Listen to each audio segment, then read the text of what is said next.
Hi, hello. It has been a minute. My name is Teresa, and today I want to talk about the first ever fairy romance that I read. That would be Wicked Lovely by Melissa Marr. I always want to say Marissa Meyer, and that is not correct. I read this when I was in middle school, so the 12 to 14 age range, and I remember really liking this. As an adult reading it, I thought it was still very strong, but surprisingly, I didn't think that it had the romantic elements that I remembered from reading it when I was young. So, as a now 30-year-old woman, I wanted to go over Wicked Lovely, do a complete breakdown of it, and also go over what I think it did really well and what I think it missed the mark on. One thing that I really liked about this book is it starts each chapter with is it called an epigraph? I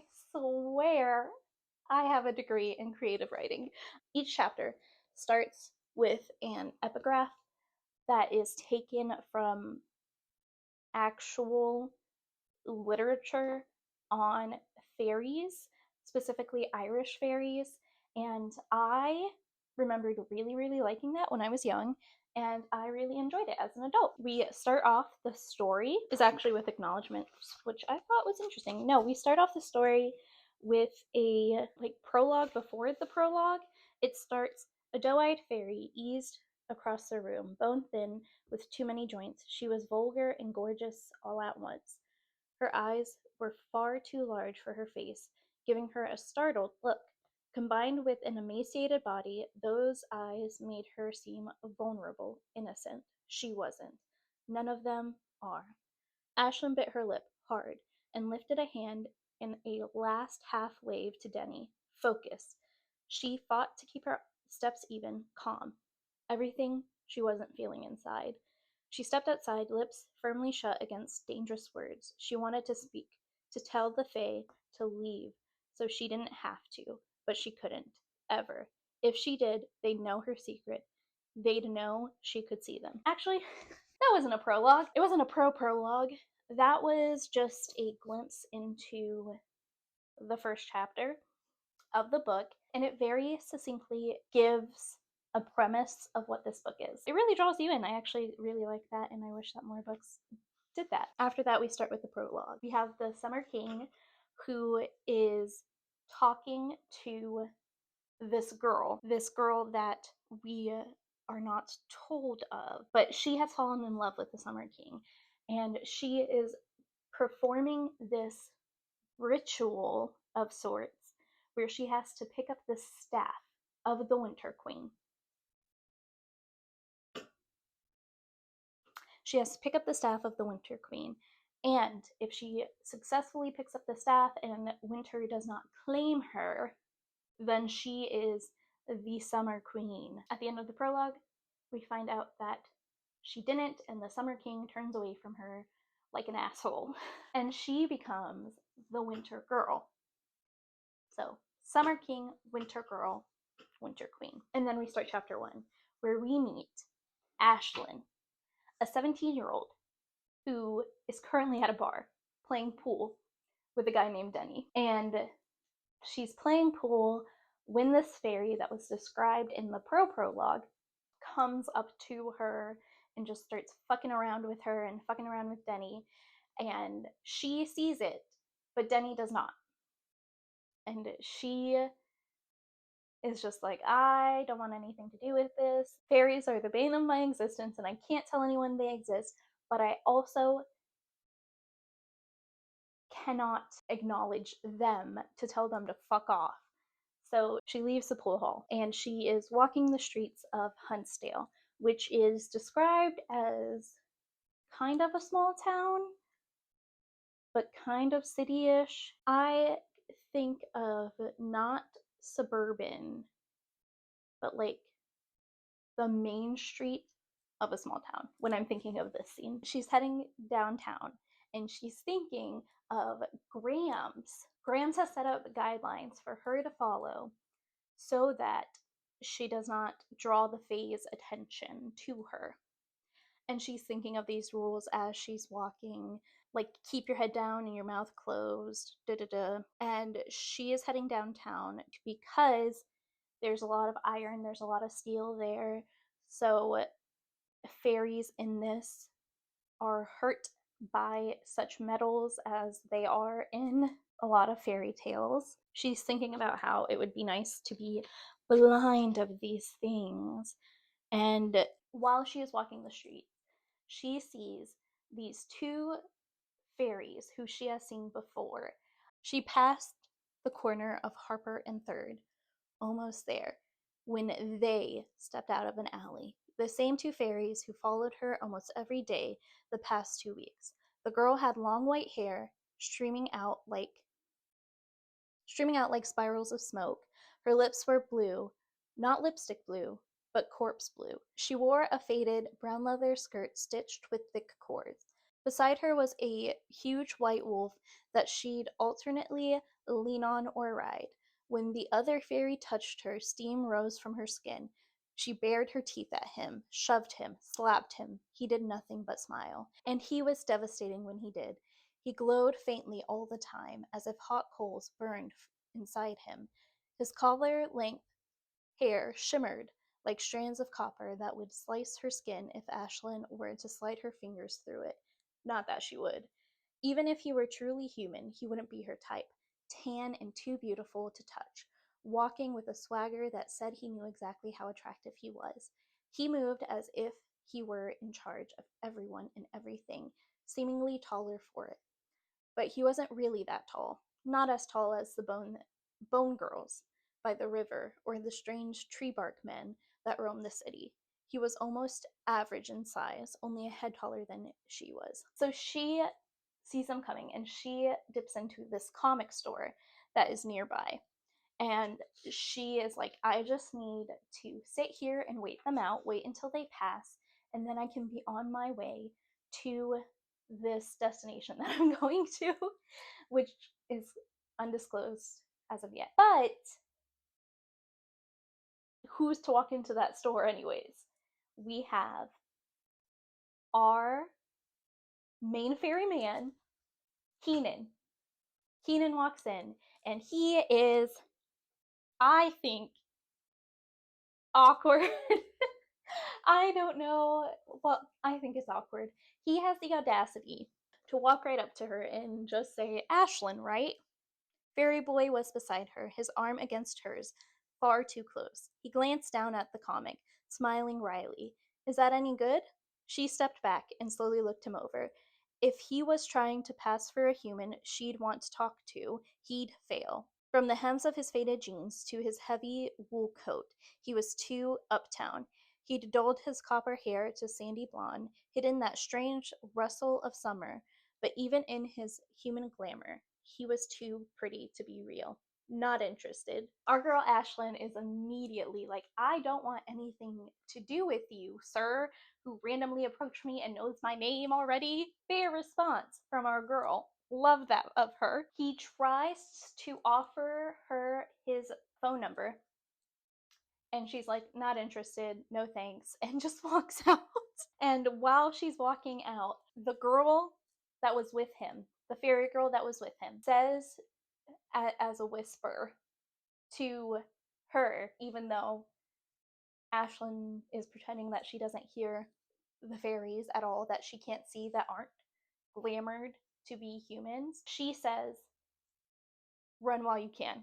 So immediately, our fairies in this are very unsettling, and Ashlyn is not charmed by them because she has this knowledge of what they really are. She can see through them.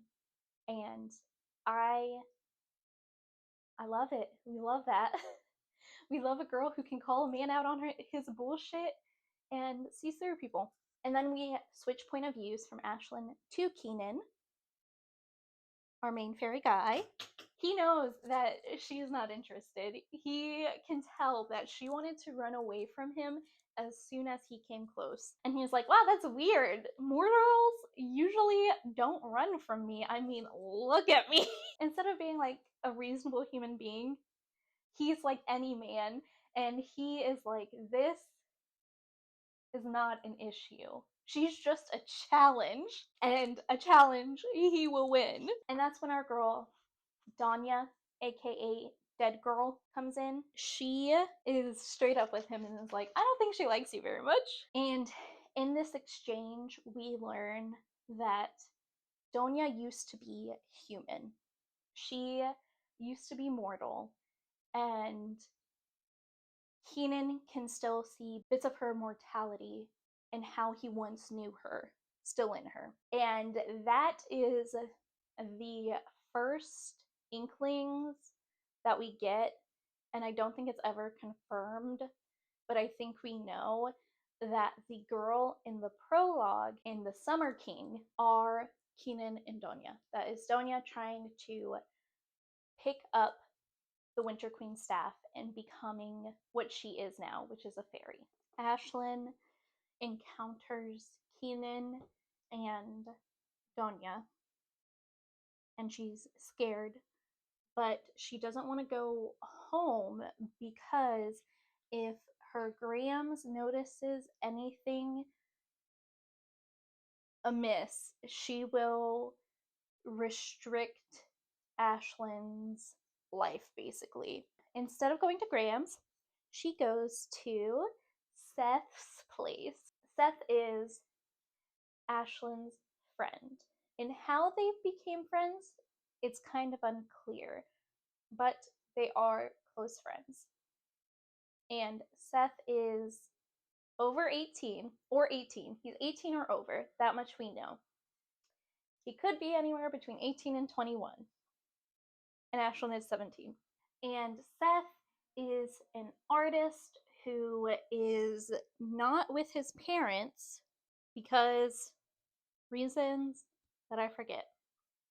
I'll bring them up later. But so she goes to his train car that has been converted into a living space. And she says, Seth's train was beautiful on so many levels. How could I be upset here?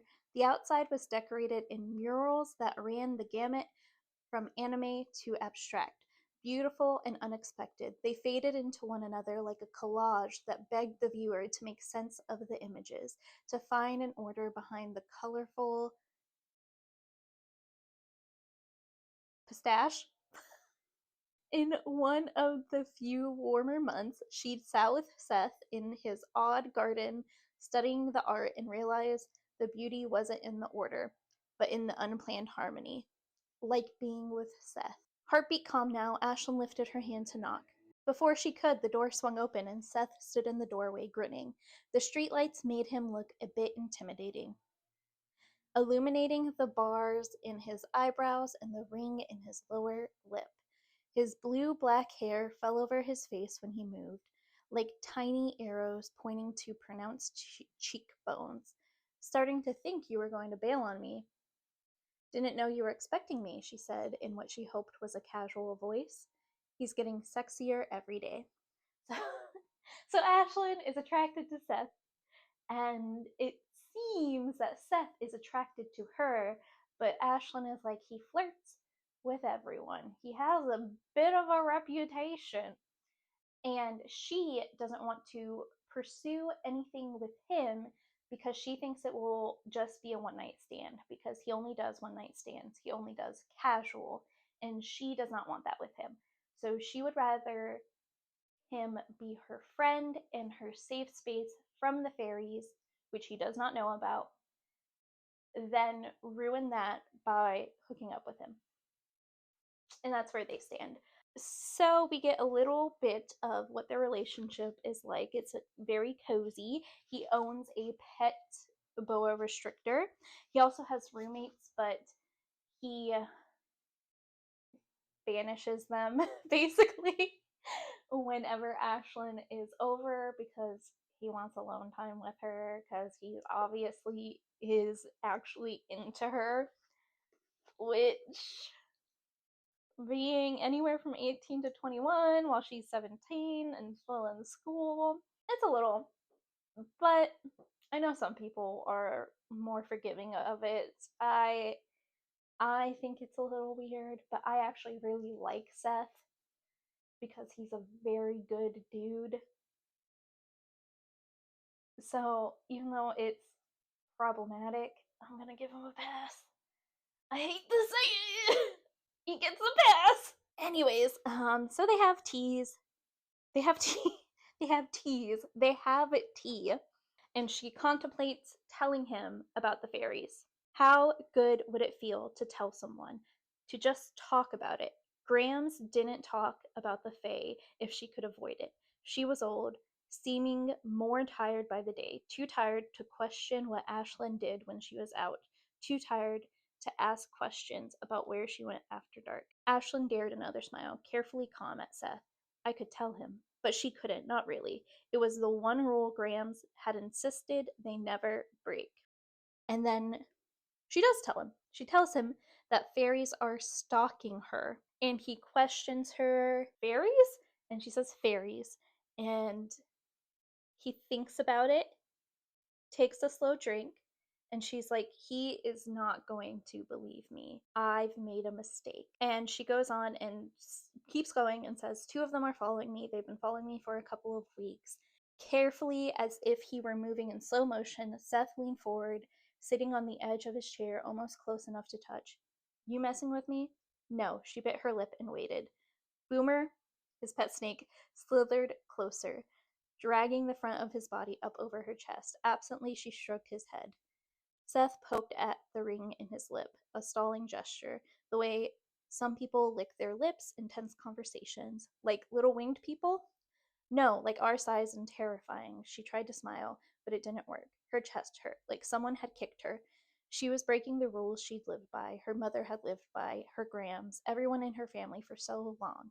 How do you know they're fairies? Never mind. She looked away. Just forget. Don't do that. His voice had a bite of frustration in it.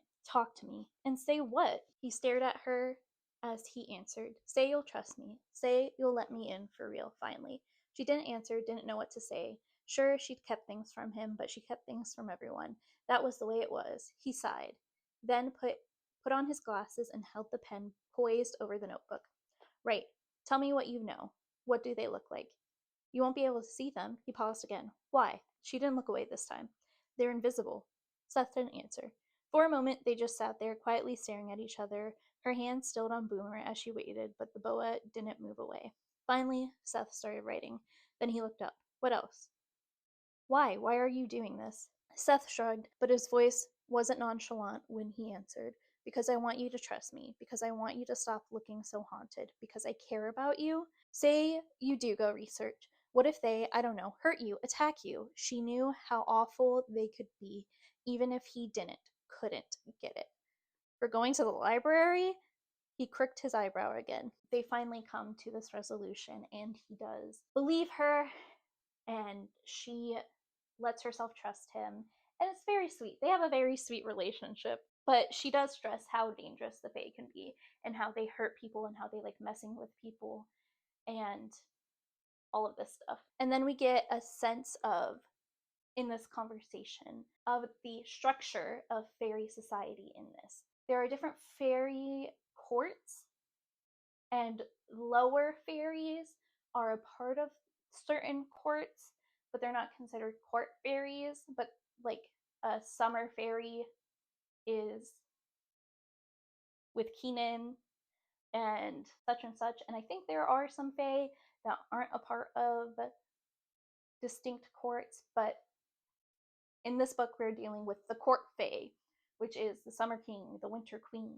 And the court fae are the ones who have this ability to glamour themselves, to become visible to humans, and make them be able to see them in either a humanized form of themselves or even like their true form.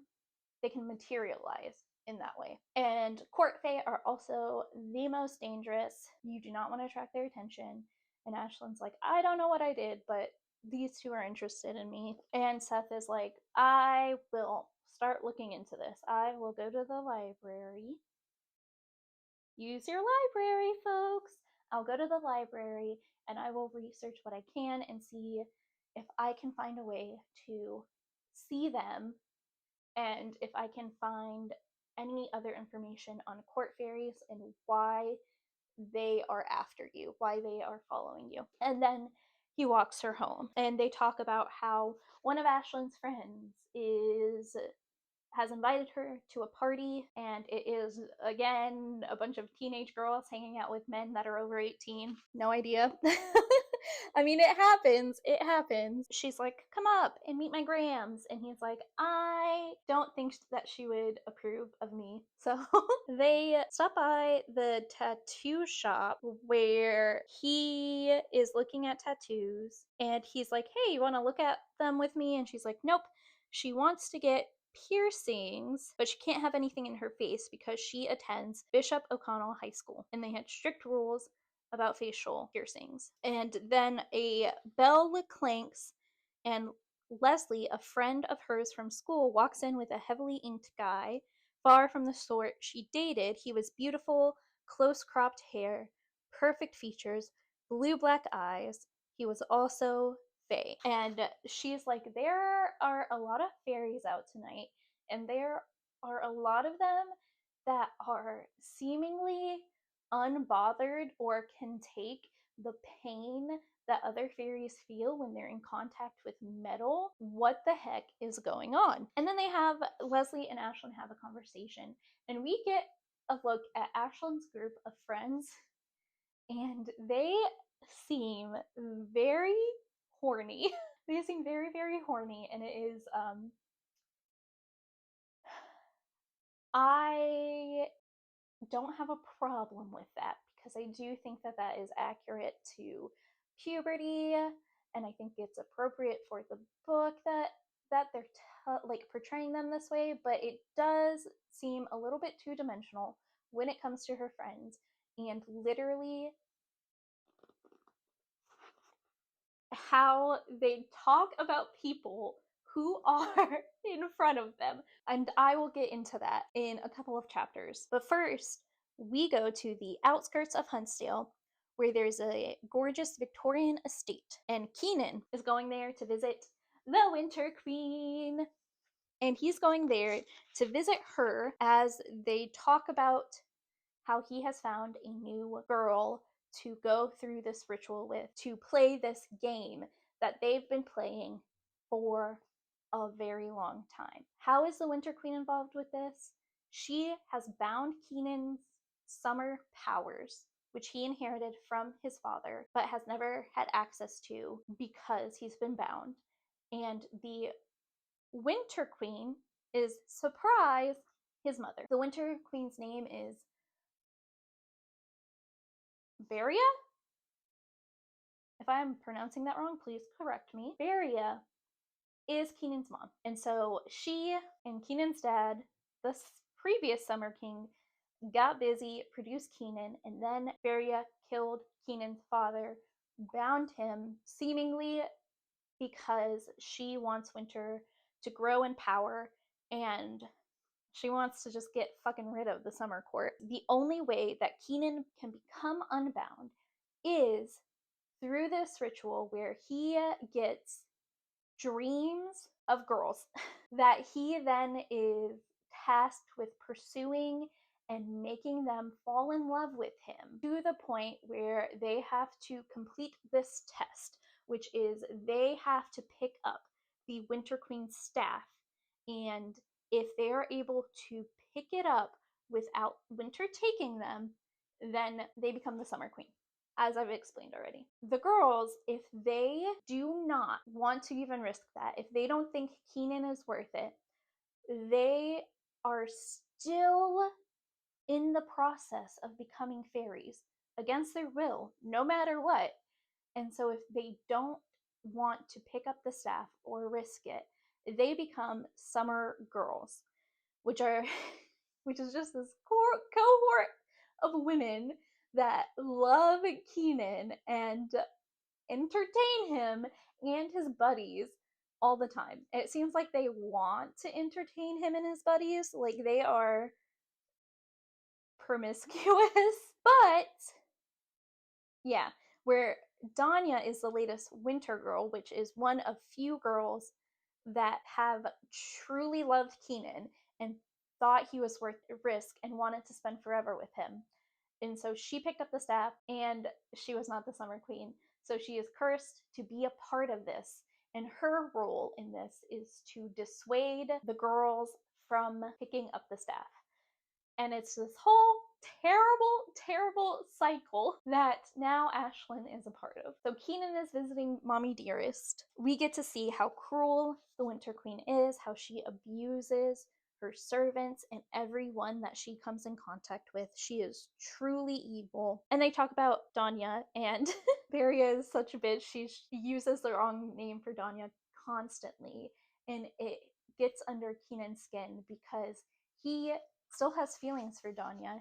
He wanted her to be the one, but she wasn't. And we also learned that there's a bit of urgency this time to their little game because it seems that Winter is becoming stronger. It also seems that Danya is in jeopardy of fading and becoming a shade, which is portrayed as this very torturous, ghostly life where they can't interact with others and they are just in this pain all the time. So there's that as well. And at the end of this conversation, she gets bored of him and basically freezes him, and her servants come and take him off to a room. And then we see Danya, who lives in a cottage in the forest off of Huntsdale, and it seems after her conversation with Keenan, Beria was like, I'm gonna go talk to Danya, and she threatens Danya and is just like, hey, I'm gonna kill you if you don't convince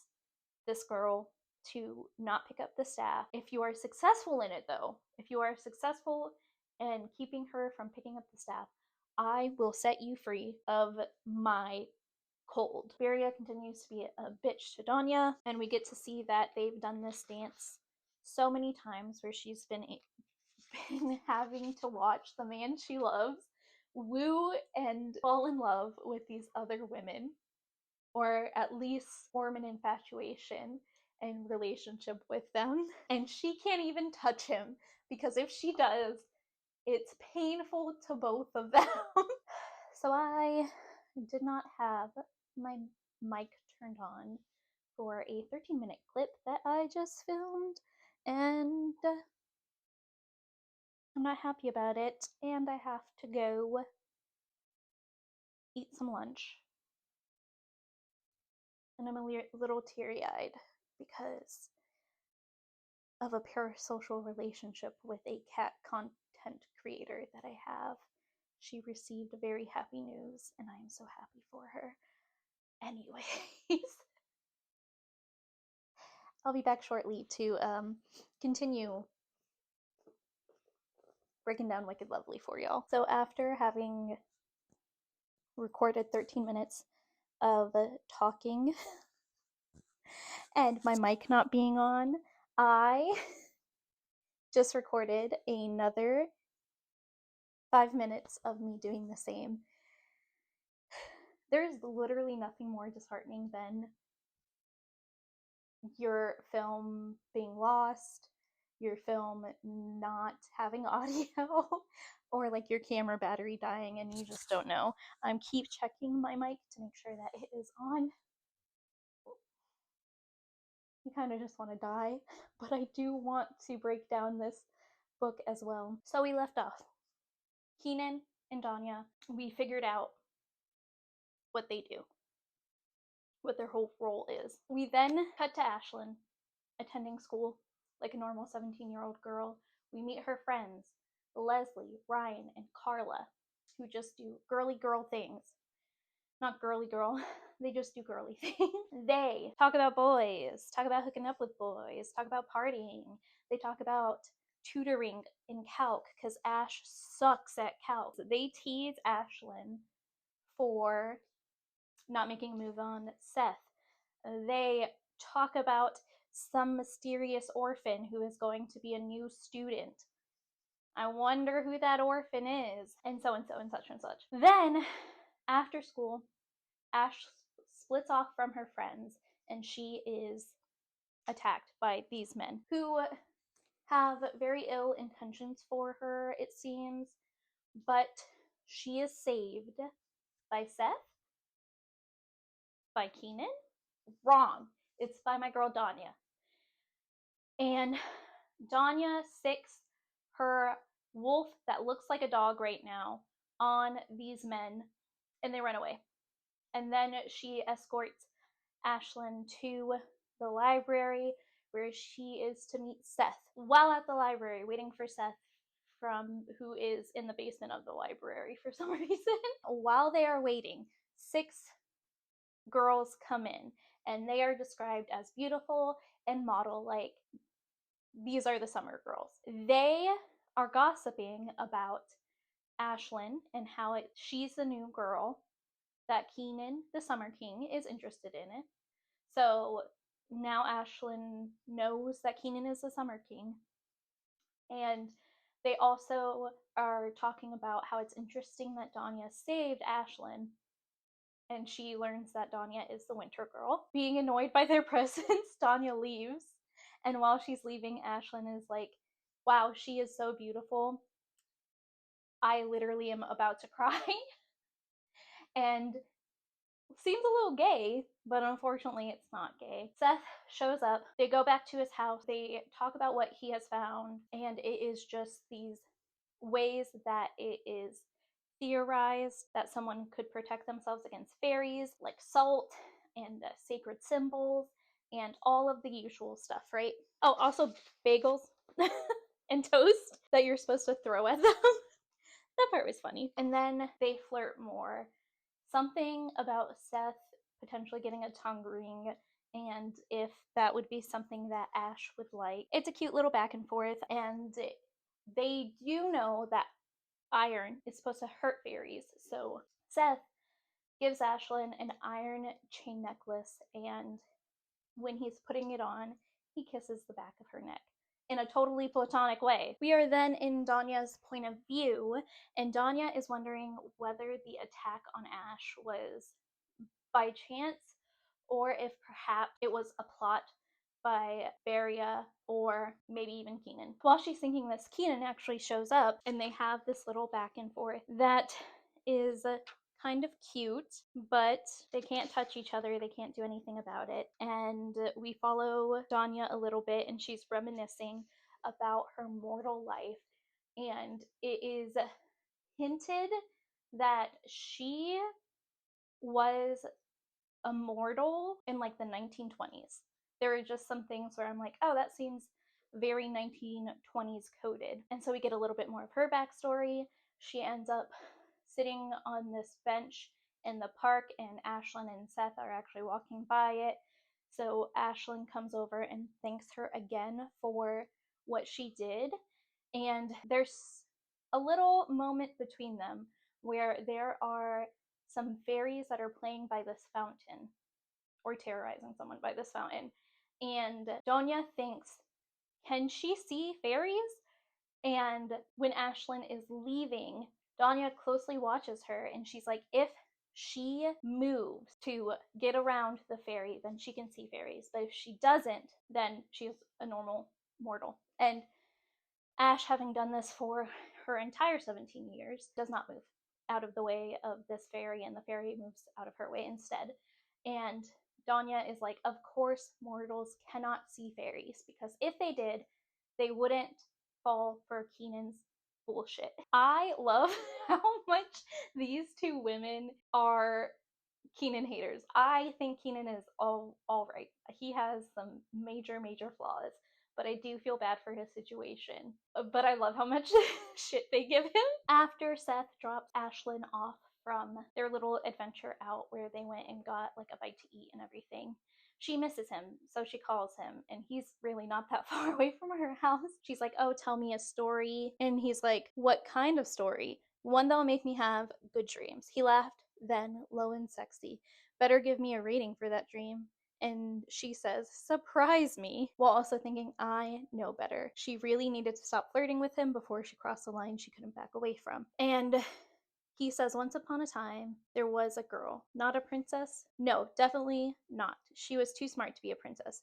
Tough, too." And it's kind of cute, but Ashlyn kind of has not like other girl syndrome, and I don't like that. It's only a little bit there, I will say. Oh yeah, back when Keenan and Danya were talking together, they passed some people who are drug users, and she calls them crackheads, and that wasn't okay. I really don't call people crackheads. That's not cool. Even if they do drugs, it's just not, it's not the vibe. And anyway, so he tells her a dream, but it's basically she's not like other girls. She lives happily ever after, yada yada yada. Cute scene. And then next day, she's back at school, and surprise, surprise, the orphan is there. And who gets to show him around the school? Ashlyn. Did she volunteer? No.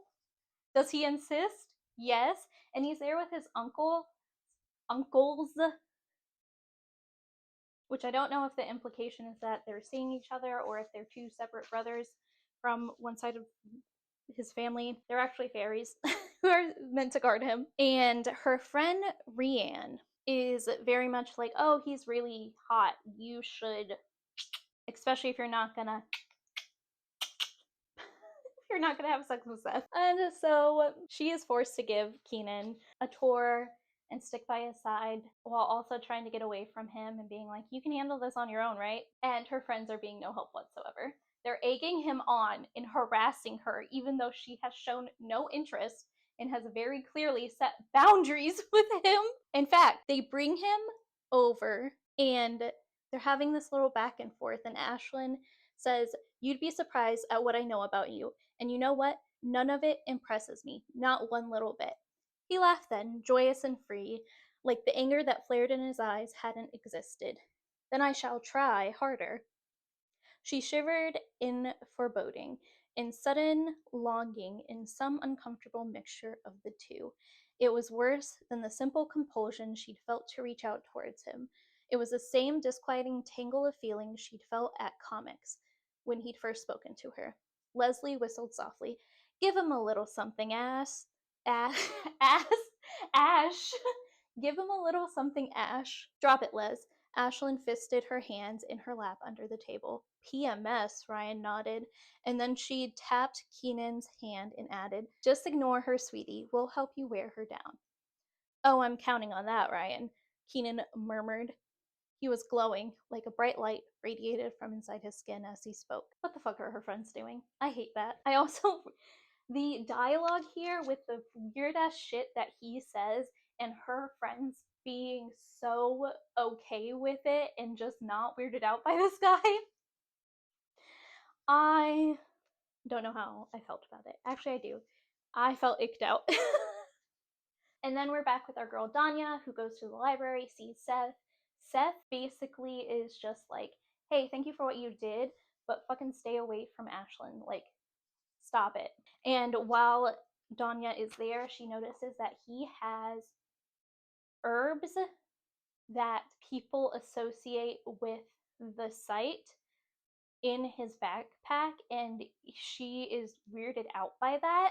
And then when he gets up to leave, she sits down at his computer that he was at, and he still has pulled up like stuff about fairies. So Danya is just like, what the fuck is going on?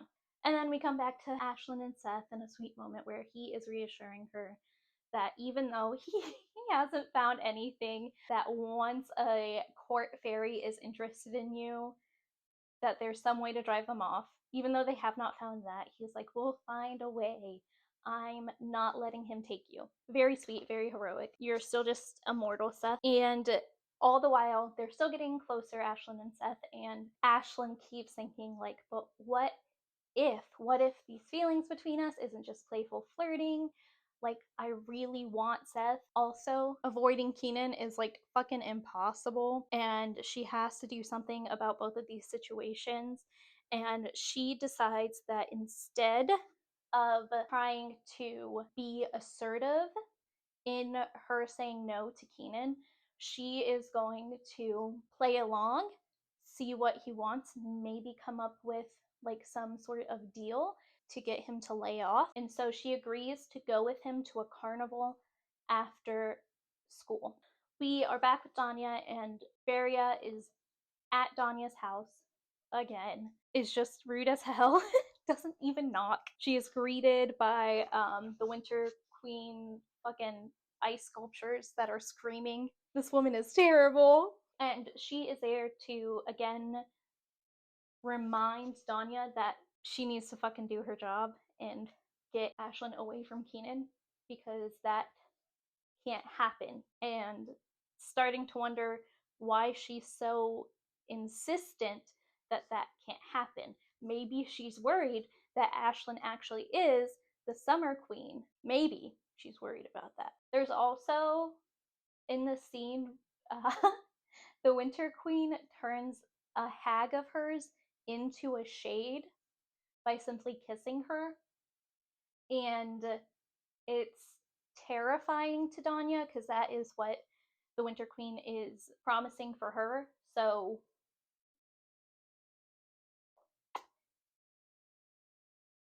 kind of terrifying to see.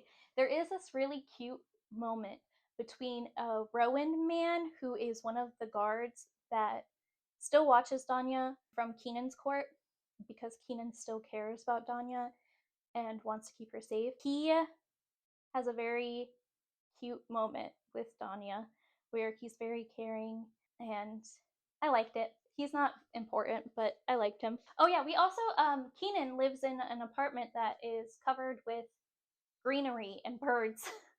And he lives there with his two uncles, those guards of his. One of them is like taciturn and older.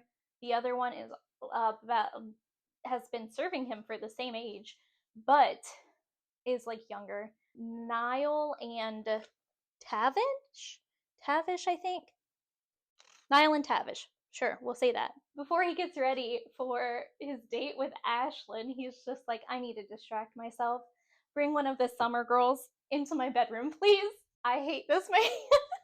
And you're supposed to not think he's a good guy. I'm almost 100% sure that he's not supposed to be appealing. He also alludes to that he's going to be sending someone over to Seth's house because he's heard of the mortal that his summer queen, his potential summer queen, has.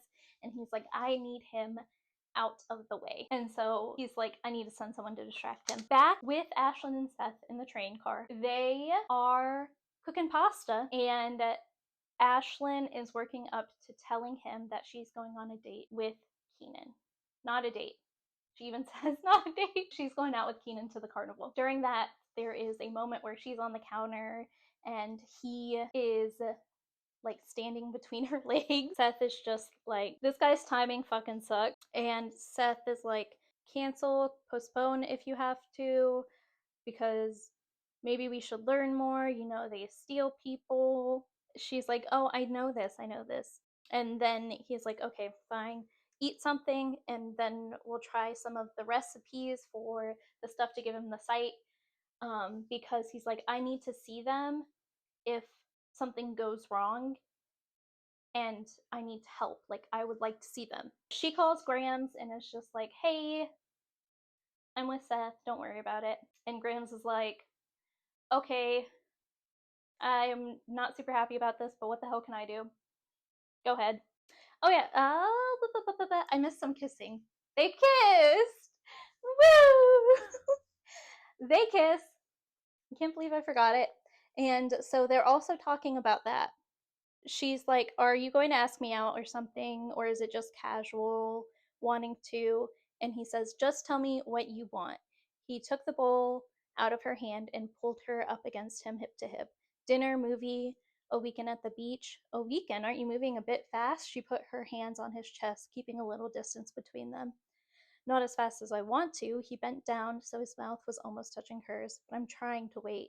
She didn't even think about it. She nipped his bottom lip, and they were kissing again, slow and soft and somehow more maddening than the first time. Somewhere between telling him she was meeting Keenan and asking him where they stood, the stakes had shifted. And then somebody is at the door. It's Seth's roommates who only appear to cockblock him. So they're at the door and they come in and there is a fucking fairy who comes in as well. And she has on a very low cut shirt. She's obviously the distraction that Keenan sent to Seth, but he's like, I'm not interested. Ashlyn gets really possessive during this, and I am like, whatever. They kick the roommates and the girl out, and we're like, I'm not interested in coming out with you guys. I just want to stay here with Ashlyn. They spend a little bit more time together, and he is like, are you sure you don't want me to come with you? And she says, he's not going to talk to me if I bring you along. I need him to think I'm believing him. She stretched up so she could kiss him and then added, if this doesn't work, we'll try something else. He looked worried, afraid, things she didn't want to see, didn't want him to feel, but finally he nodded. Be safe, okay? I'll do my best. Because if she didn't, everything would be taken away. School, friends, Seth, everything. Keenan needed to let something slip.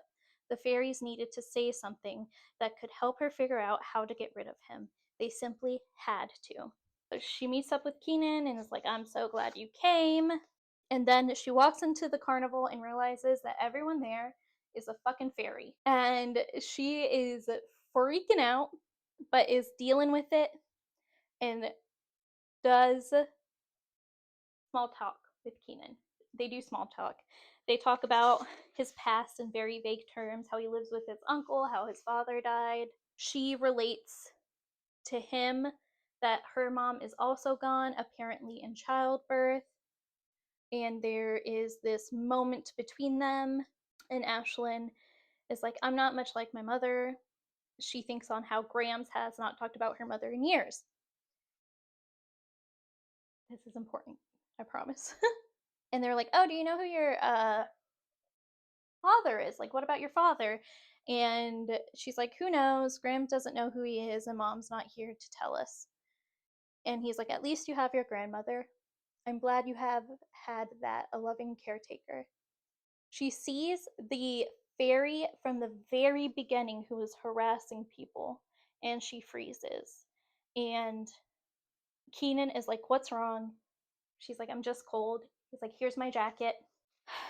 And they go on and do some carnival games, and she goes to the fortune teller with him, and the fortune teller says, shall I tell you just how different she is, how special this one will be?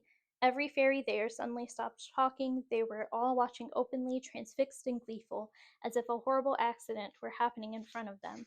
No, Ashlyn pulled her hand free and grabbed Keenan's arm. He didn't move. As special as I've dreamed? Keenan asked the blind woman, his voice carrying clearly to the fairies who push forward. There are none you will meet so rare as she. The three women all nodded, eerily in sync with one another, like three bodies with one mind. Grinning, Keenan tossed a handful of unfamiliar bronze coins to the women, who unerringly snatched them out of the air, their hands moving in precisely the same arcs at exactly the same moment. And then Keenan is just like, oh boy, this is such good news. Let's fucking drink. Let's really get this party started. And every fairy around them is whispering how she is the one. She is the one. And we switch to Keenan's perspective. This is when our Rowan man from Danya's house comes, and it's just like, Keenan, I need to tell you something. And Keenan's like, nope, not now. Get away from me. And then they start dancing together. Well, before they start dancing together, Ashlyn is like, but there's no music, there's nothing. And he's like, please, let's just dance. Like, I would really like that. Give me this dance this night. If it's in my power, I'll give you whatever you ask in return. And then we switch to Ashlyn's point of view. And Ashlyn is like, whatever I ask. And she sees this as an out. And the fairies around her is like, she's a clever one, getting a king's vow without knowing what he is, who he is, will he? And Keenan's like, yeah, I'll give you whatever you want. Let's just fucking dance. And so they dance, and she is drinking some fairy wine, and she gets really drunk.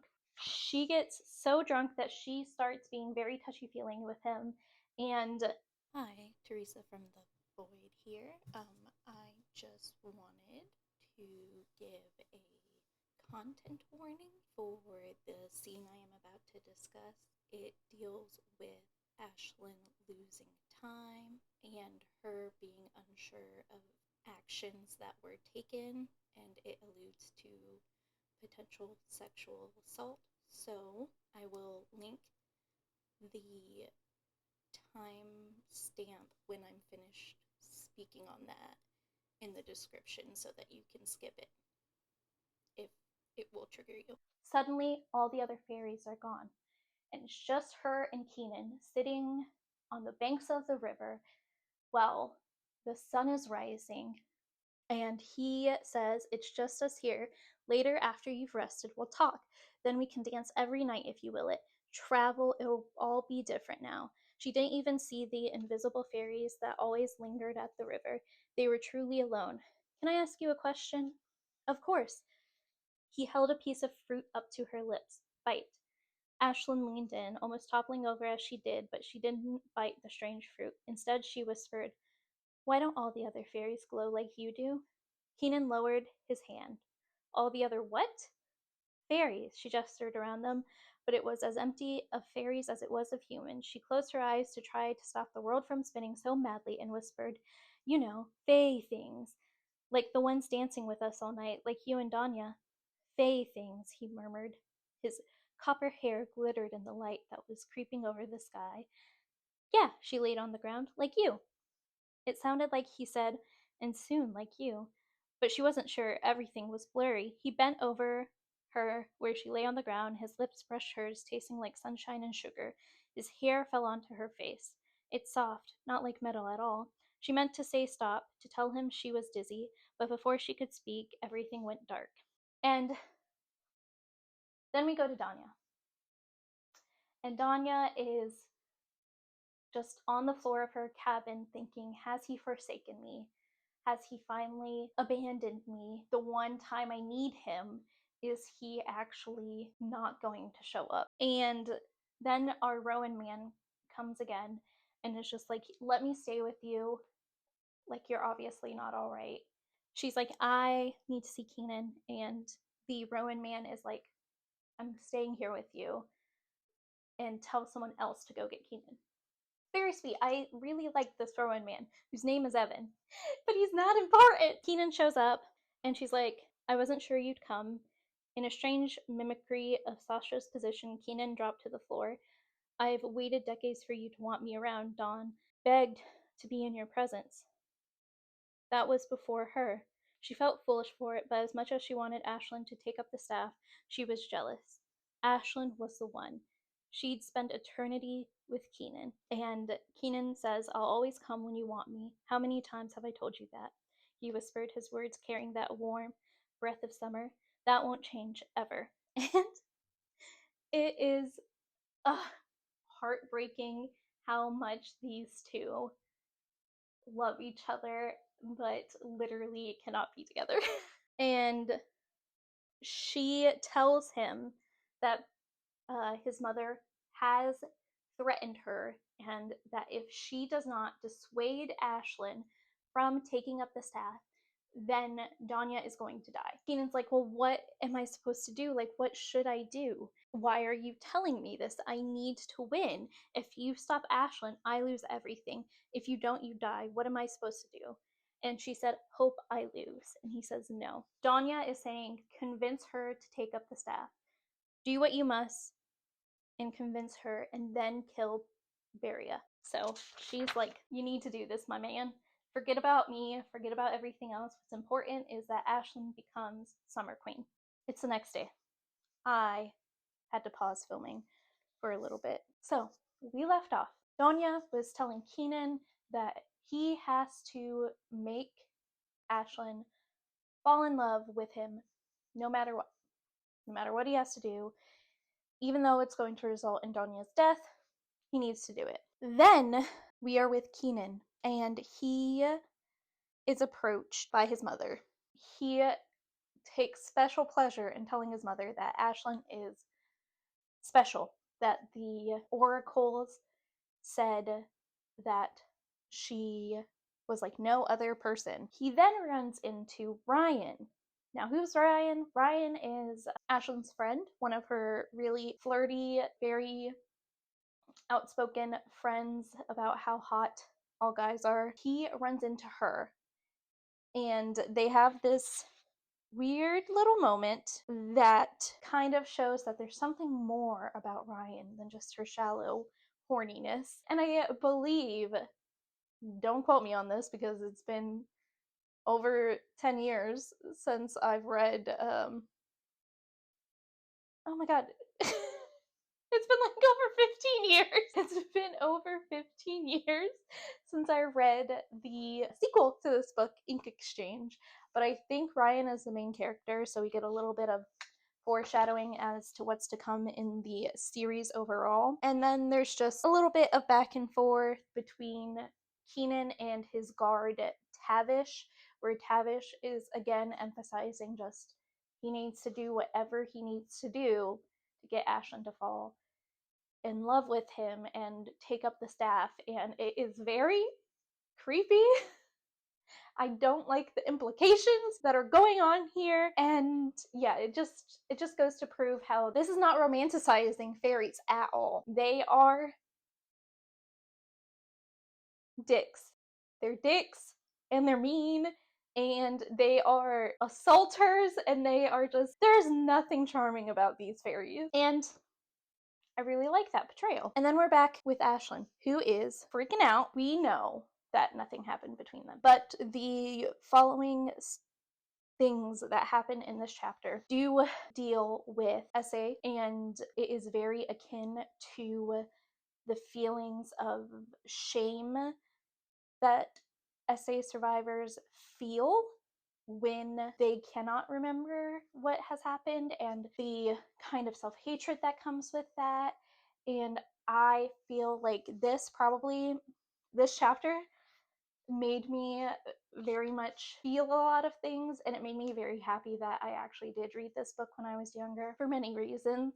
But I do think that this is an important book and a good book for people who are young to read, just because the amount of validation that young women can get from just reading this chapter alone. And yeah, so Ashlyn, she first talks to her Grams, and she's still trying to stall and not tell her grandma that the fairies are after her and that they want something from her. She's still trying to stall that, and then she goes to visit Seth. I want to read out loud the exchange that they have where she is freaking out about what happened. She tried to stand up, feeling guilty, like she'd betrayed Seth even though all she did was dance. She hoped. What if Keenan, she started to sob again. Shh. Seth rocked her, murmuring reassuring words, and she let him until she started to think about fairies again and dancing with Keenan and kissing him and not knowing what else might have happened. She pulled away and stood. Seth stayed on the floor. He propped his head up on one hand, his elbow on the seat of the chair where she'd been sitting. She ducked her head, unable to look at him.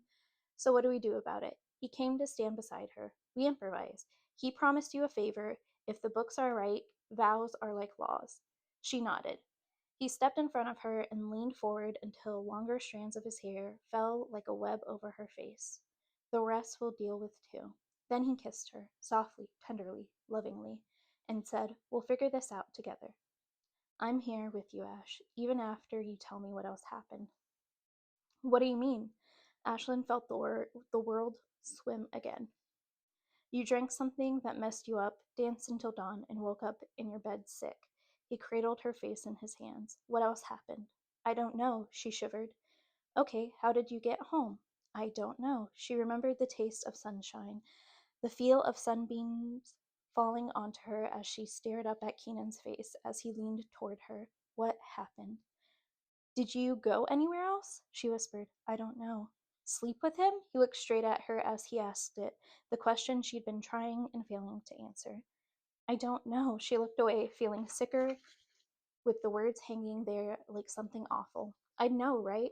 That's something I'd remember, right?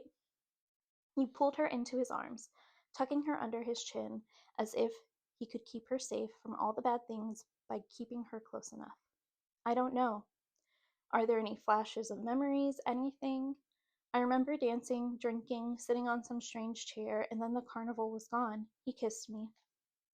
She shivered again. I'm so sorry. It's not your fault. He stroked his hand over her hair. She tried to pull away. He didn't force her to stay, but he kept his hands on her arms. He looked so serious, so adamant. Listen to me. If something happened, it wasn't your fault. He gave you some drug, some fairy booze. You were drunk, high, whatever. And what happened afterward isn't your fault. I remember laughing, having fun. She looked down at her hands, clenched tightly so they didn't shake. I was having fun, Seth. What if I did do something? What if I said yes? Doesn't matter. If you're fucked up, you can't consent. It's that simple. He shouldn't have done anything, Ash. If he did, he's the one who's wrong, not you. He sounded angry, but he didn't tell her that he had been right, that she shouldn't have gone. He didn't say anything awful to her. Instead, he tucked her hair behind her ear and let his hand rest on her face, gently tilting her head so she looked at him. And we don't know that anything did happen. I just wanted the first time to be with someone special. And if we, it's just wrong. She felt half foolish for worrying about it, exposed to the wrath of a fairy king, and she worried about her virginity. He could take her life, he could take her eyes. Her virginity shouldn't matter so much, but it does. She walked away, going over to curl in the comfort of Seth's sofa. I'm sorry, you were right, and he interrupted. There's nothing for you to be sorry for. You're not wrong. I'm not upset with you. It's him. He stopped. He didn't move, just stood there in the middle of the room watching her. You're what matters. Hold me, if you still want to, I mean. She looked away. Every day, and then he was there, lifting her into his arms, holding her like she was fragile and precious. I want to hold you every day. Nothing will ever change that. It was important to me to read that as a young girl, and I feel like it's important for others to read that as well. In the next chapter, Danya goes to visit Seth's house, knowing that Ashlyn will be there.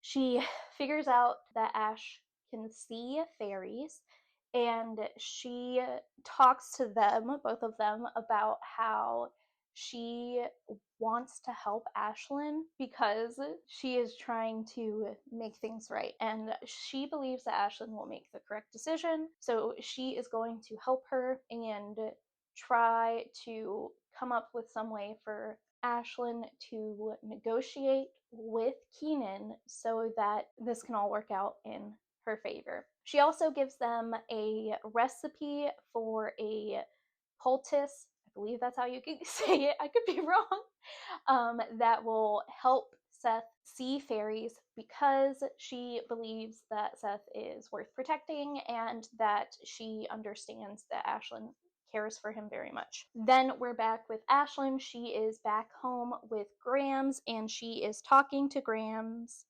about the fact that these fairies are after her. And while her Grams wants to like shut her away from the world, she's like, okay, you go to school and go to Seth's train because they shouldn't be able to reach you there, even though Ashlyn knows that's a lie. If that doesn't work, you have to stop going out. You have to understand that. After school, one day, she sees Keenan. She approaches him and he's like, hey, you can fucking see me and I'm invisible right now, so I caught you. You can see fairies.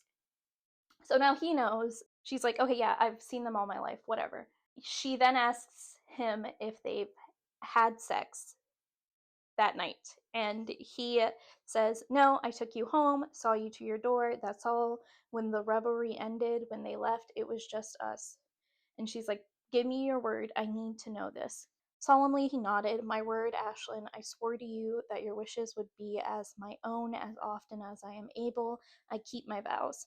And she says, I was so afraid. I mean, not that you would. She broke off in grimace, realizing what she'd implied. It's just that, what can you expect of a fairy, right? He gave her a wry grin, looking surprisingly normal for a fairy king.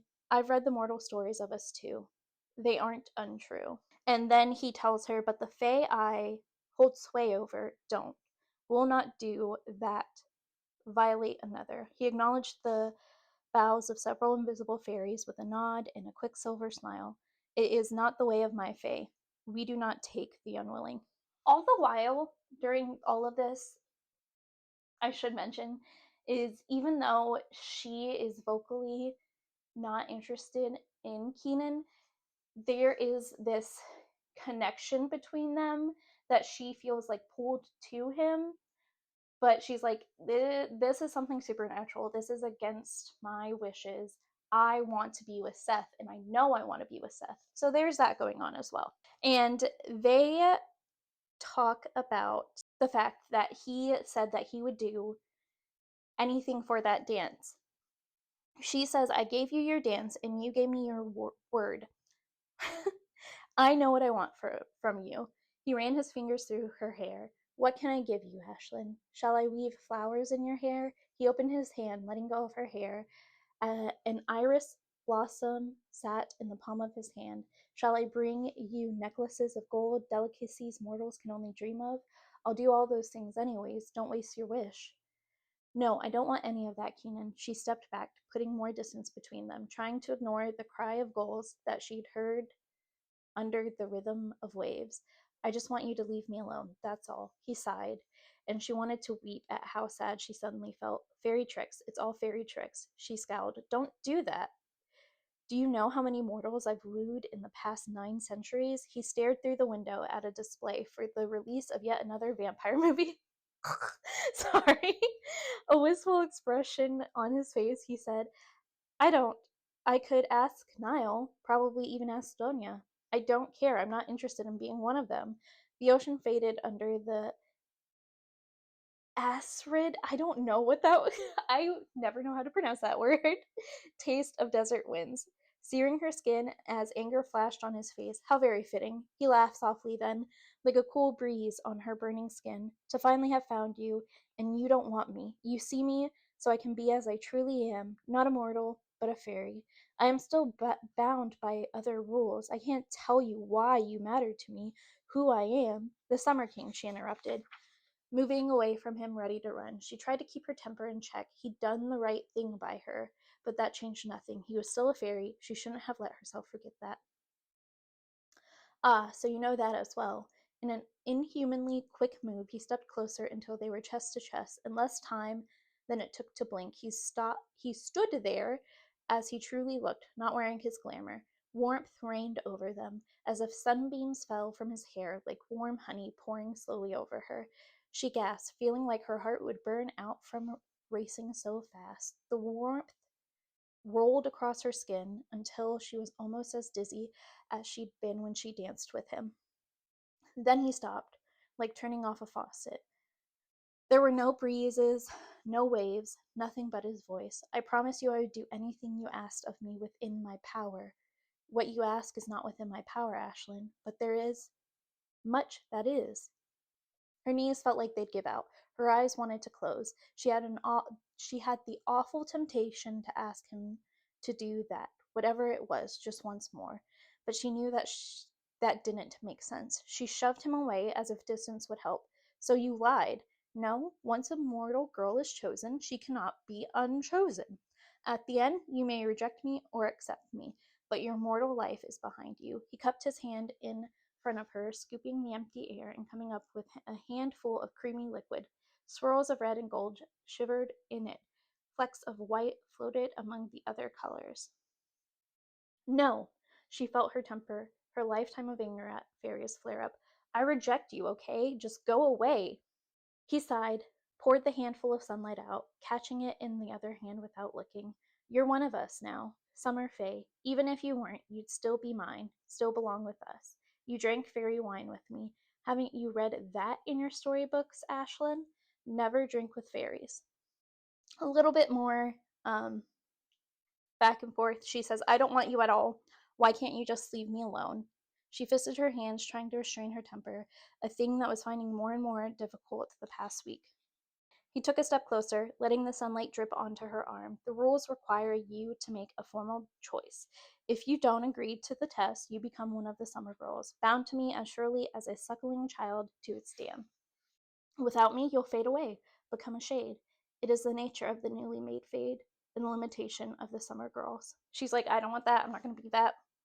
And he says, so be with me and only me. It's the only other choice. And then he bent down and kissed her, lips open against hers. It was like swallowing sunshine, that languorous feeling after too many hours on the beach. It was glorious. She stumbled back until she bumped into the window frame. Stay away from me, she said, letting all the anger she'd been feeling show in her tone. Her skin began to glow as brightly as his had. She stared down at her arms, aghast. She rubbed her forearms as if she could wipe it away. It didn't change. I can't. You belonged to me for centuries. You were born to belong to me. He stepped closer and blew on her face as if he were blowing the head off a dandelion gone to seed. She screams, go away again, and like just runs away from him because she's done with this shit. And so am I. Stop. Next chapter.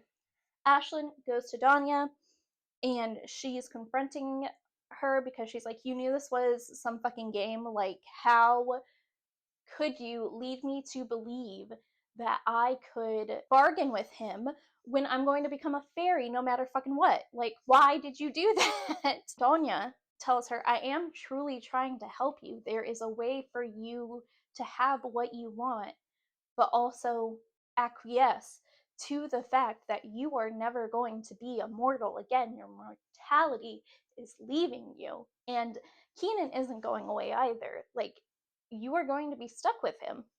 That's just the way it is. He's right. If you don't stick by his side and you're one of the summer girls and you're not the summer queen, you will fade and you will become a shade. You have to figure out how to bargain with him so that you get what you want because it isn't him.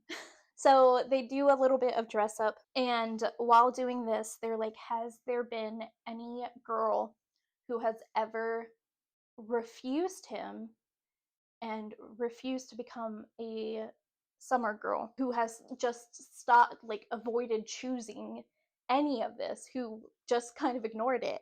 And Danya says, yes, she died. So Ashlyn's kind of shit out of luck. It sucks for her. Next chapter, we're in Keenan's point of view, and he is at the Wrath, which is this club that is purely fairies, like only fairies go there. And he gets a call from Ashlyn saying that she's coming to meet him. And he's delighted. He's like, oh, she's choosing to see me. That's amazing. She must finally want me, even though it's been like less than a day. There's a moment where Ashlyn flirts with the fairy that is like the bouncer at the club. It's used as a sort of thing of showing that she has power over the Fae. So it's a switch up from her always having to hide, that she can see them, and it is just like the show of power that she has. A little odd, but I get it.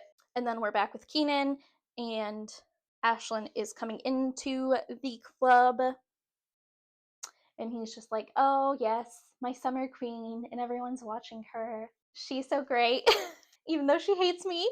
She sits down, she asks for something mortal to drink, and he's like, hey, do you want to dance before we like actually talk? Because we loved dancing last time. She's like, nope, nope, nope, nope. And she finally like cuts to the chase and says, let's talk about your little game. Maybe there's an answer we can find that'll let us both get back to our lives. He You are my life now. This, he waved a dismissive hand around him at the club. The Fae, everything, it all falls into place once you accept me. None of it mattered without her beside him. If she says no, they all die. He whispered, I need you. And flashback to Ashlyn's point of view. This book doesn't have like clear breaks in the switch up narratives, but I do think that the voice between each of the switches in narratives is clear enough that you understand who you're following. So the switch between like these two in this like exchange that they're having makes sense, and I think it is well done. So kudos to Melissa Marr. They have a little back and forth until she says how she doesn't want to be one of the summer girls and she doesn't want to be a winter girl like Danya. And he's like, well, that's easy. You just choose me. And she's like, still not interested. And he expresses upon her how important it is for her to accept, and how that if she turns away, the world will continue to grow colder until the summer fae, including you now, die of it until mortals starve.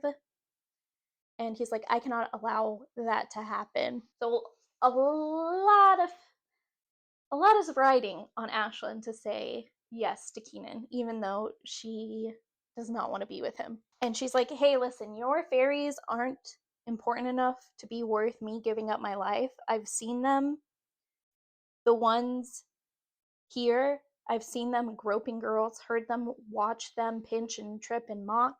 And worse, I've heard them laughing at us my whole life. Every day I've seen your people, and I don't see anything worth saving. And Keenan is like, well, if you accept me, you would be the one to rule them. They would obey you as they obey me. This is something you can fix. And she's like, well, if the way they act is any indication, they don't obey very well unless you don't object to their actions. And he's like, I've been too powerless to do much other than count on their better natures to make them listen. If you rule them, you could change that. We could change so much. Save them. Unless I become king in truth, these fairies will die. The mortals out there in your city will die. They're dying already. You'll be around to watch it happen. Ashlyn is feeling very emotional about this. She says, there has to be another way. I don't want this. I won't become one of the summer girls.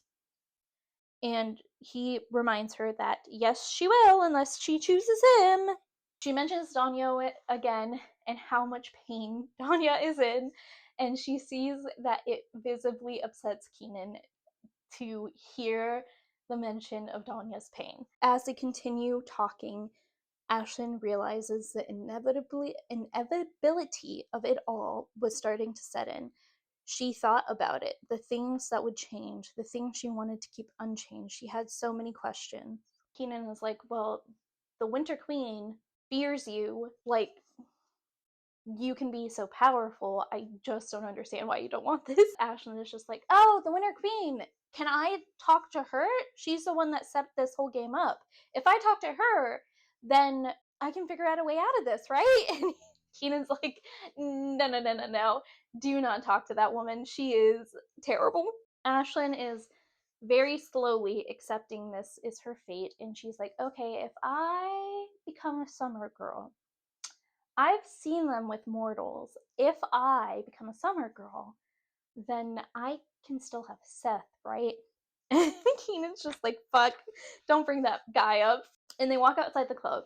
And who is there except for the winter bitch herself in a human glamour? Because she doesn't know that Ashlyn can see fairies. Ashlyn watches as Vera talks down and demeans her son, and then kisses him on each of his cheeks, which, since she is winter fae, leaves like these frost-bitten bruises on each of his cheeks. And Ashlyn takes his hand and then kisses them, each of the cheeks again, and they heal. And she's like, I can't stand a bully. And then Vera looks closer at Ashlyn and says, she has a familiar face. Then we switch to Ashlyn's point of view, and Ashlyn is like, hey, don't fucking touch me. Whether or not she was angry about becoming one of them no longer mattered. It had stopped mattering when Vera bruised Keenan. An instinct to protect him flared to life in her, an urge she'd felt often enough for her friends, but never for a fairy. Maybe it was the way he looked in the club, the growing sense that he was as trapped as she was. Being perturbed by the sight of them together, Yura leaves, and then Keenan is like, you see how powerful we can be together, you see how we can make a change, like we should do this, should continue to talk about this. I mean, look, you kissed me and I fucking healed, like that is some magical shit there. And Ashlyn just realizes how terrifying that is, and she runs away. My girl is nothing if not a runner. She's a runner, she's a track star. She's gonna hit the road when it gets hard. And where is our girl Ashlyn running? To where she always does. She runs to Seth. This time, when she enters Seth's train, there are people there. They're having a little get together. But Seth, of course, banishes them because if he's king of anything, he's king of his fucking train. And a little while afterwards, they are in the train and she is like, I fucking think I'm the summer queen and that sucks. And she explains how she can give Keenan back the powers that he's lost, and she explains how everything's going to keep getting colder and everyone will die. And she's like, and I'm changing. And we also figure out that when she burst into the train, she was actually invisible. Seth is like, yeah, no, I kind of realized you were changing when you did that. She again mentions how she does not want this, and he says, so we find a way to undo it, or we figure out how to deal with it. And she says, what if I can't? Seth didn't answer her. He didn't promise it would be all right. He just kissed her. And he says, you taste like sunshine more and more every day, he whispered. He ran his fingertips over her lips. And she says, is that why things change with us? Me becoming something else? No, he was calm, slow, like approaching a frightened animal. 7 months, Ash. For 7 months, I've been waiting for you to see me.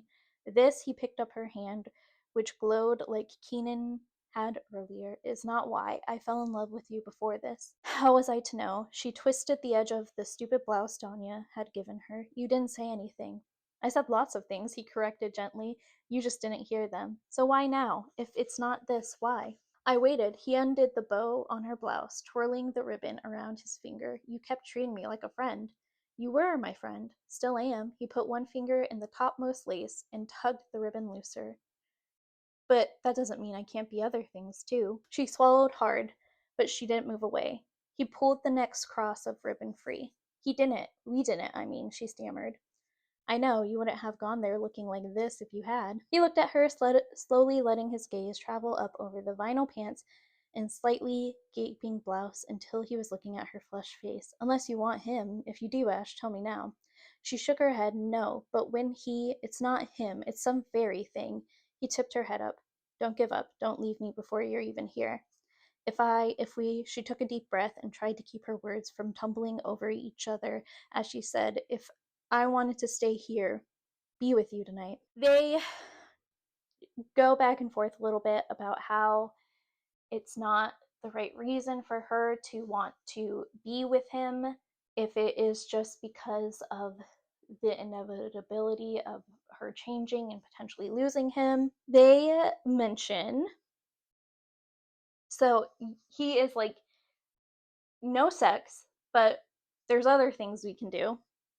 And they go into his bedroom, and she's like, this is the first time she's been in here. And he's like, you're the only girl that's ever been in here before. With all the other girls that I've dated, I've never invited anyone else back here. And then he points out some papers that he has on his nightstand, and he's just like, here, I've been tested. Like, if we do anything, you know that I'm clean. Seth is a king. King of the train and my heart. There is then we get a time skip. We don't see anything that they did, which is good because this is a kid's book. But there is some innuendo that is left after, where she's like, I've never been kissed like that. I've never been kissed there. So as a 30-year-old, I now understand what that was referring to. And then they talk about, like, okay, so I'm turning into a fairy. What does that change of my life? And Seth is like, well, you can still do all of the other things that you've been planning to do, go to school, do all of this stuff. You just have to be firm with Keenan and say that that's what you're going to do. You're not just his little pet if you say yes. Then we go to Danya's point of view, where the Winter Queen is like, fuck, it's her. You have to fix this. She cannot be the Summer Queen. You have to make sure she doesn't pick up the staff. And Danya, what a queen. She is just like, I will do what I should do. Clever Danya. And then we're back with Keenan, where he is dismissing his guards, the girls, everyone but Niall and Tavish, after finding out that Ashlyn went to Seth. And he's like, I have to go to her. I have to do something. I might have to do something that I don't want to do to make her be with me. And Niall's like, listen to me. You're not going to convince her while you're angry, and you're going to do something that you regret. They're interrupted by Danya coming in, and Keenan is like, okay, leave. And Keenan talks about how Ashlyn ran away from him, and he's like, let her have tonight and then go to her tomorrow. And he's like, she doesn't love me. She doesn't even want me. His voice held such sadness that a small rain shower began in the room. And Danya's like, make her. What, you've suddenly run out of ideas? Come on, Keenan, go talk to her tomorrow. If that doesn't work, drop your glamour, kiss her, seduce her, just do it quickly or she'll be dead. So Danya, I didn't say that everyone here was an angel. She's pushing him to do some not cool things, and I'm disappointed in her for it. And then Ashlyn wakes up in Seth's arms. She's like, I have to go talk to my grandma. And she does, but who's there when she arrives? Keenan! Keenan is sitting outside her door. And she's like, you can't be here. And he says, we need to talk. And she's like, fine, but not here. But before that happens, her grandma opens the door, and fucking Keenan calls Grams by her name, says Elena. I mean no harm. Graham says, you are not welcome here. And Ashlyn is like, what the fuck is happening? And Keenan says, I'm sorry about Moira. I wanted to tell you before. And Graham says, don't. You have no right to even say her name ever.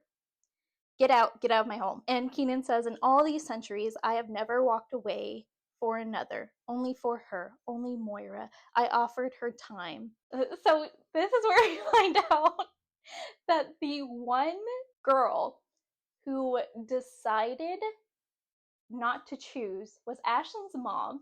Keenan, you freaky little shit. And how did he not put together that they were related?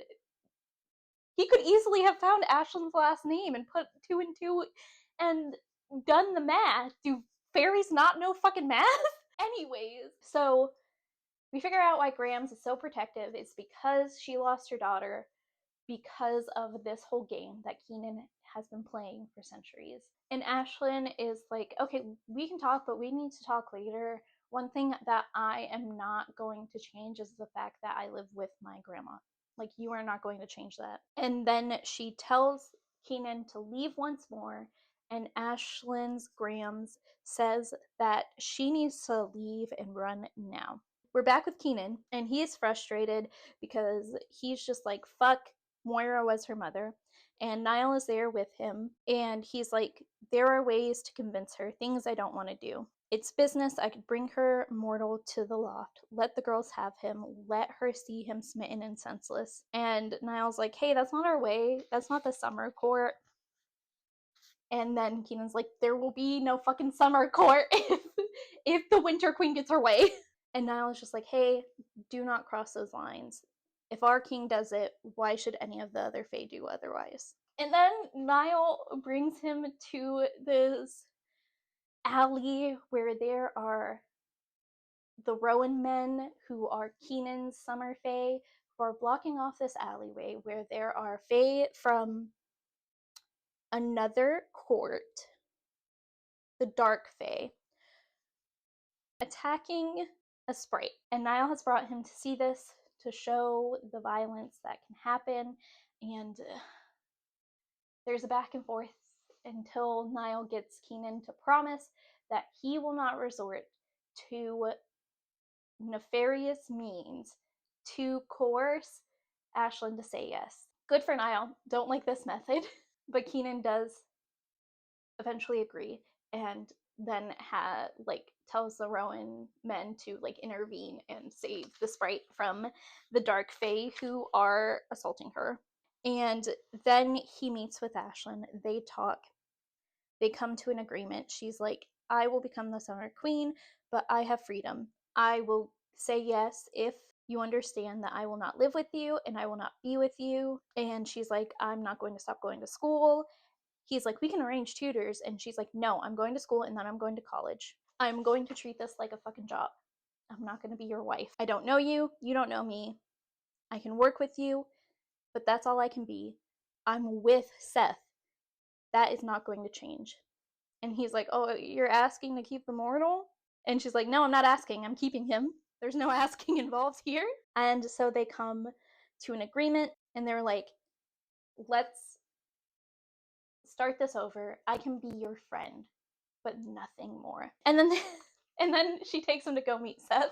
While they're walking there, we learn a little bit about the Summer Girls as Ashlyn is introduced to Niall.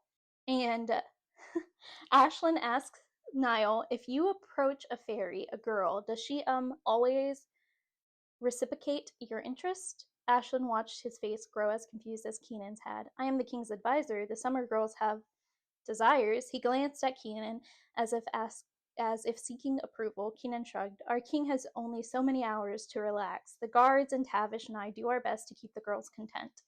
Her laughter fled. Turning from one fairy to the other, she asked, how many girls are there? Keenan lifted a hand in a waiting gesture. Then he looked at Niall and said, no more than 80 now? Niall nodded. Keenan added, they are far too numerous to care for without help. And he's like, so no one says no? And Keenan's like, sorry.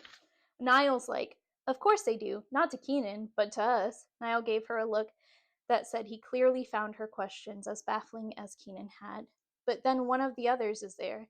They are summer girls, my queen. Summer is for pleasure, the frivolity, the got it. So your court, our court, right, our court is rather affectionate. And Keenan says they are, but they also crave the dance, music, laughter. We are not cold as the winter court or cruel as the dark court. We are not restrained as the high court is, hiding away in their other world. And she asks, so the fairies that hurt people aren't ours. Many are not, but some still are. Once we are strong, we can do more to stop them. The summer court is the most volatile of the courts, passionate. Without the guidance my father gave them, not all have limited their passions to honorable pursuits. We have much work to do. And Ashlyn realizes just how big of a commitment this is going to be with her saying yes. And we get to learn more about the fairy courts, which it's cool. I like the setup of the courts. Then we switch to Keenan's point of view. When they reach Seth's house, and he informs them iron doesn't harm a monarch. And Ashlyn lets Seth know that she's going to do the queen thing. Seth is very sweet and makes sure that she is fed. He asks for more details about whether or not she is going to be going to school or not. And then Seth asks Keenan, will it hurt her? And Keenan says no. And afterwards, there's not much in your world or mine that can seriously hurt her. And then Seth asks, what about the other one, the Winter Queen? She still can. Monarchs can wound or kill one another. And Seth says, monarchs like you can hurt her. And Keenan says, I will not. I gave her my vow. And then Ashlyn is like, can Seth come with us? No, no mortals are supposed to be present. Keenan lets Seth know a little bit about the court. And Seth is kind of like, why are you telling me this? And Keenan's like, you'll be around enough that it'd be useful for you too.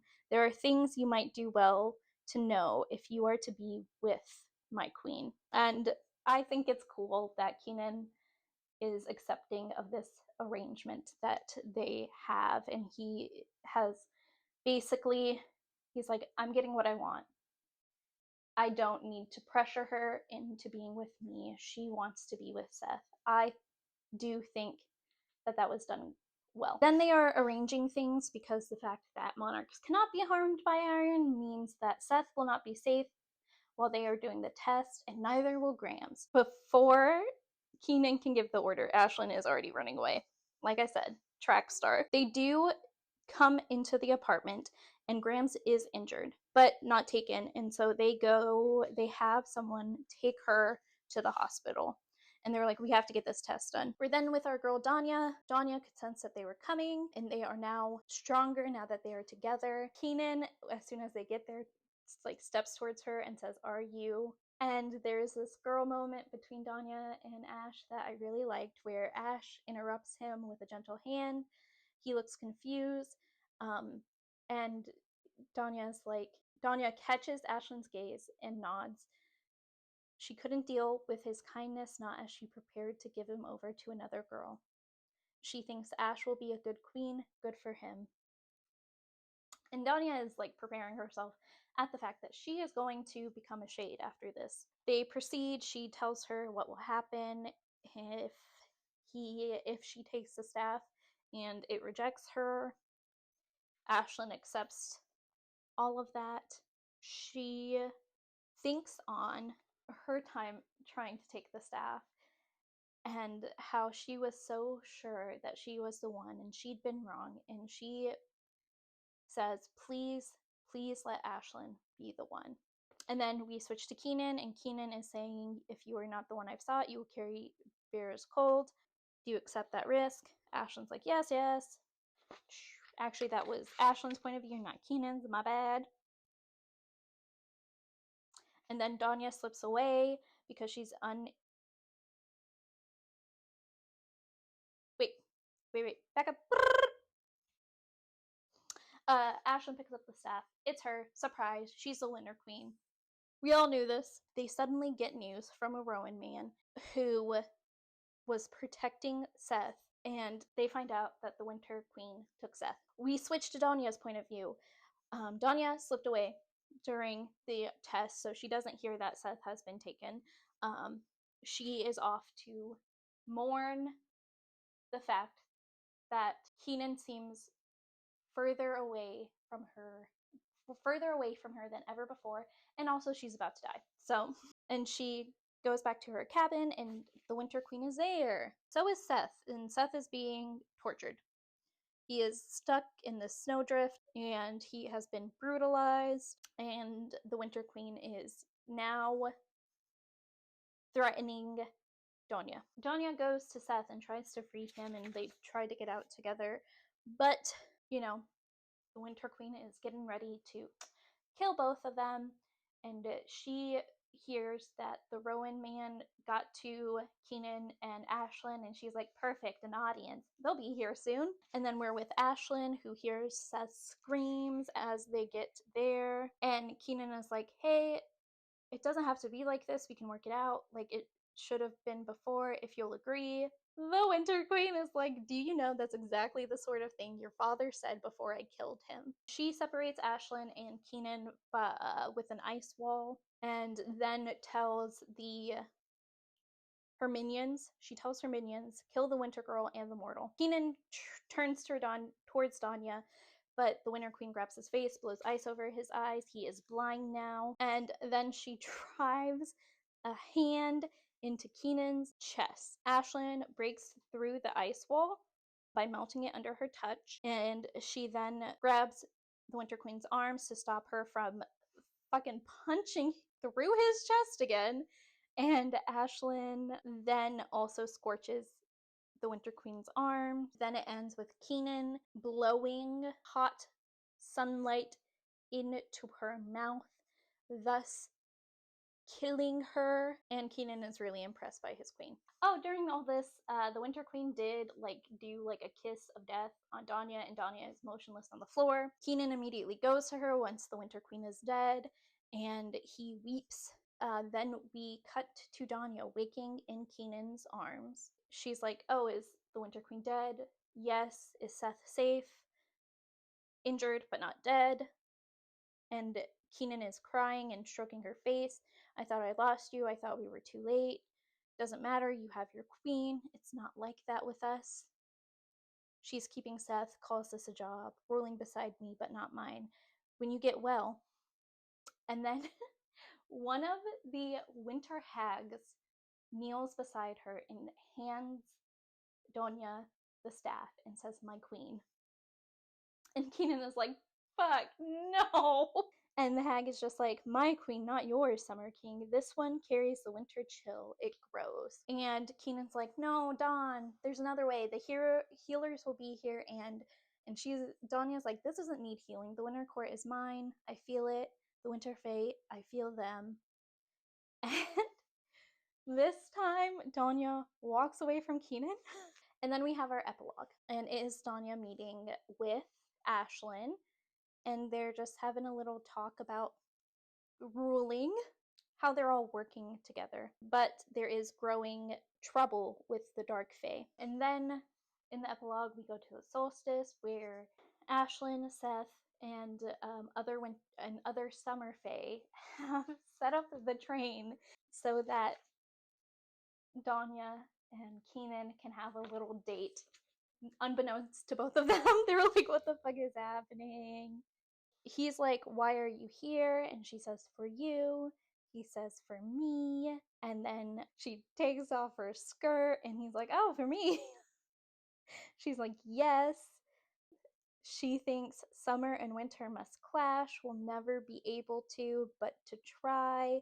And then she thinks, "I love you. I still love you. Have always loved you." And she's like, "This is far better than negotiating the terms of our peace," as they kiss. And then we switch to Ashlyn, who is taking Seth to meet her Grams. Very sweet. And that is the end of Wicked Lovely. So I gave this a 3 stars years after reading it and just going off memory. And then after rereading it, I still gave it a 3 star, though I feel like I have much more appreciation for it than I did when I previously read it and rated it. I do think that the dialogue sometimes is weird. I think that the repetition in it is a little much than what I would like, but I do think that this is a very good book.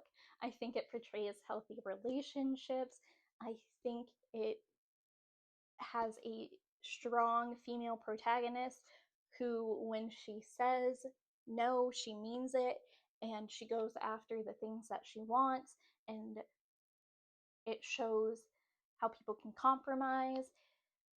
It has heartbreaking relationships, like with Donya and Keenan. It shows the complexities of what one is willing to go through to accomplish what they need to do. In this case, save the Fae and to save the mortal world. And I think that this is a very good kids book. Not kids. This is a very good young adult book for what it is. I still give it 3 stars, which is not a bad rating. It is just, I know I'm not the intended audience and I will have those hangups that I do have, but I actually am going to probably continue reading the series and see how I feel about the other books. I believe when I read this when I was younger, I only got to the third or fourth book. I remember reading Ink Exchange and Fragile Eternity, but I do think there may have been another book in between that, and I can't remember it. But yeah, I think I'm going to continue reading this just for funsies. I hope you liked this video. If you did, please like, please subscribe, and can you not? I hope you liked this video. Please like, please subscribe, and comment below if you have read Wicked Lovely. What fairy books do you like and which fairy books do you hate? And anything else. Say hi to my cat, Shoo, if you'd like, and I will see you guys later. Bye-bye!